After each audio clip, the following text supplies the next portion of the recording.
Hey guys, once again welcome back to my YouTube channel Medicure Buddy.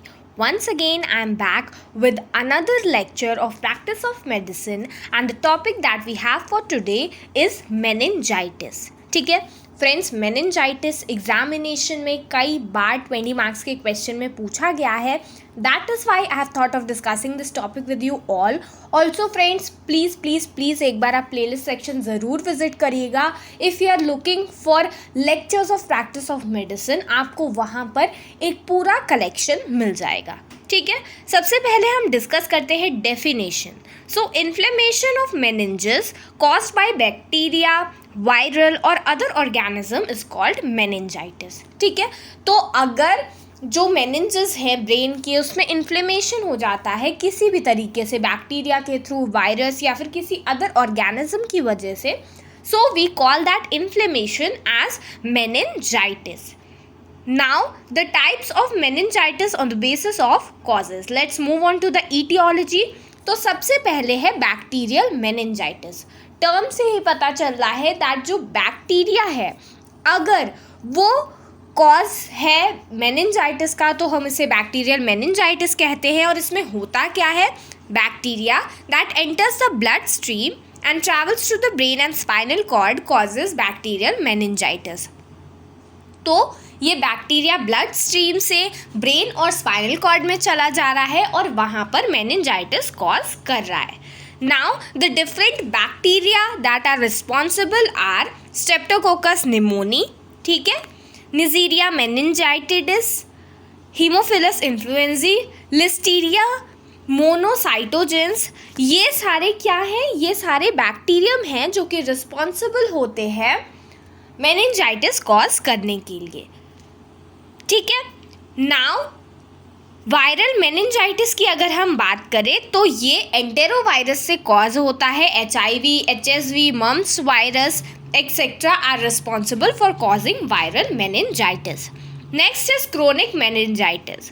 So tubercular meningitis which is caused by mycobacterium tuberculosis. कई बार mycobacterium tuberculosis भी responsible होता है meningitis cause करने के लिए, जो extra pulmonary manifestation of tuberculosis के थ्रू कॉज हो रहा है. Then we call it chronic meningitis.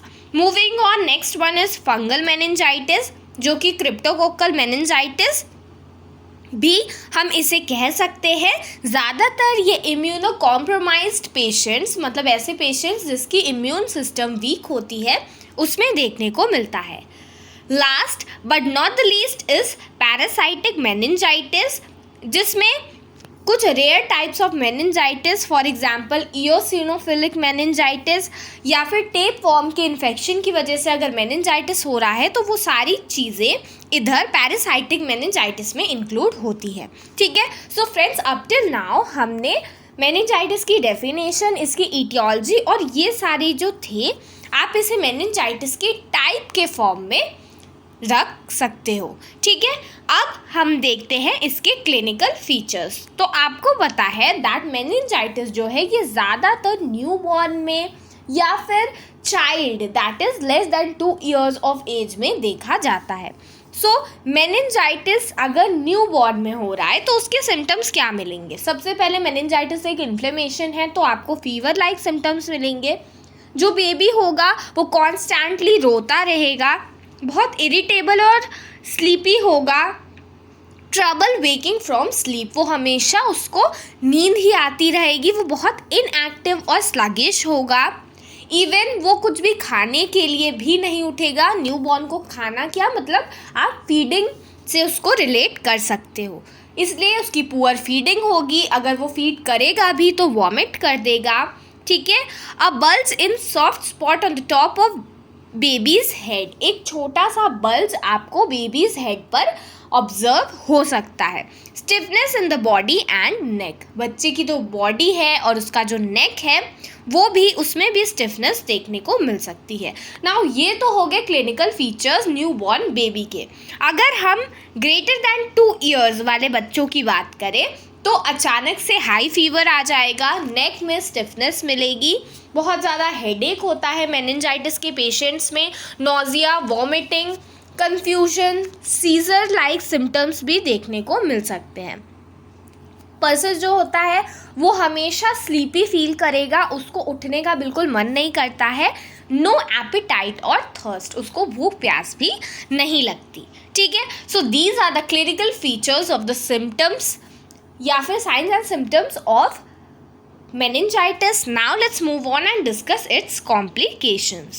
So person जो है अगर मेनिंजस में इन्फ्लेमेशन है तो वो ईयर तक पहुंच सकता है, it can cause hearing loss, brain damage हो सकता है, सीजर्स की प्रॉब्लम, पर्सन कोमा में जा सकता है, शॉक में जा सकता है पेशेंट। ठीक है, मेनिंजाइटिस का इन्फ्लेमेशन अगर बढ़ गया एक्सट्रीम लेवल पे तो उसकी वजह से किडनी फेलियर भी देखने को मिल सकता है, एंड पर्सन में जो माइंड है क्योंकि वो बहुत ज़्यादा स्लगिश हो जाता है, so learning disability is also observed.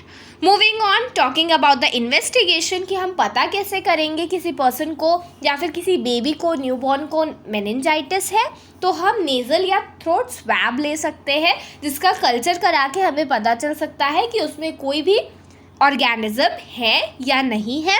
We can also go for lumbar puncture और स्पाइनल टैप, जिसके थ्रू भी हमें उस फ्लूइड CSF से पता चल सकता है that whether the disease causing organism is present there or not. We can also go for blood tests जिसमें आपको eosinophils, ESR जो एरिथ्रोसाइट सेडिमेंटेशन रेट है वो बढ़ा हुआ मिलेगा, and the normal signs of inflammations will also be observed there.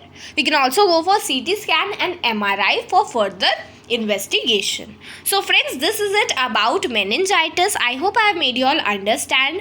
Friends, daily मैं ऐसे ही नोट्स के साथ आपको प्रैक्टिस ऑफ मेडिसिन का एक एग्जाम बेस्ड टॉपिक पढ़ाने वाली हूँ, तो please please please if you do not want to miss the upcoming updates, subscribe to Medicure buddy and hit the bell icon. Thank you.